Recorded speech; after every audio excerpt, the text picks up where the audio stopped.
Botem spaarverzekering, seguro de spaar, Ja. botem elemento de interesse ding.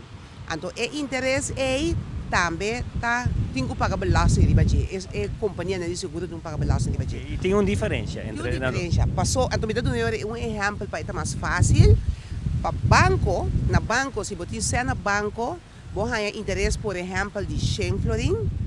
Agora aqui, passar riba lei de dezembro, você paga 8,50 na belasting, riba e interesse. Agora, se você tem interesse que você arranha riba capital na seguro de spar, nada toma, por exemplo, para hipoteca, para hora porque chega na pensão extra, etc. Ou porque vai lá ajuda para estudar, que você arranha sempre de interesse riba e sei, é hora é imposto, é belasting que você tem que pagar, está 19,50.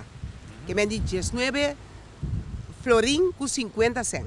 Então, no banco, está 8 florin com 50 cent. Então, a discrepância é tanto habitante não, que tem hipoteca, ou que tem spaarverzekering, e também companhia de seguro a acercar-nos, o problema aqui para sobre, significa que de com tem diferença, número 1, e também significa que se você também paga tanto belasting assim, riba e interesse de capital, ora você tem seguro de vida, ora você quer assim também. Então, esse é um ponto que você põe, que põe nos pueblos na risco.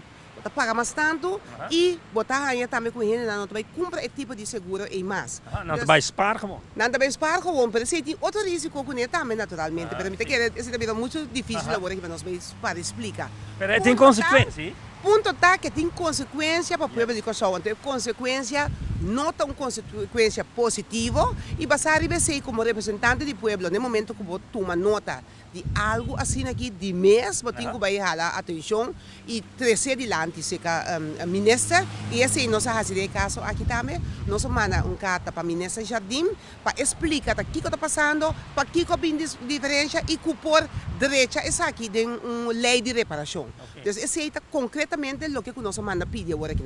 É algo que pode estar, não está arriba de ali, mas tem uma consequência muito grave para sobrar. Ora, você spar para algo, por exemplo, você paga o caso.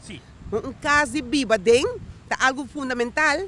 Você não pode chegar no final de tanto tempo que você paga, lá que nós vamos pagar 20 anos ou 30 anos, então vai resultar que você falta sem, para motivo que você paga interesse assim alto,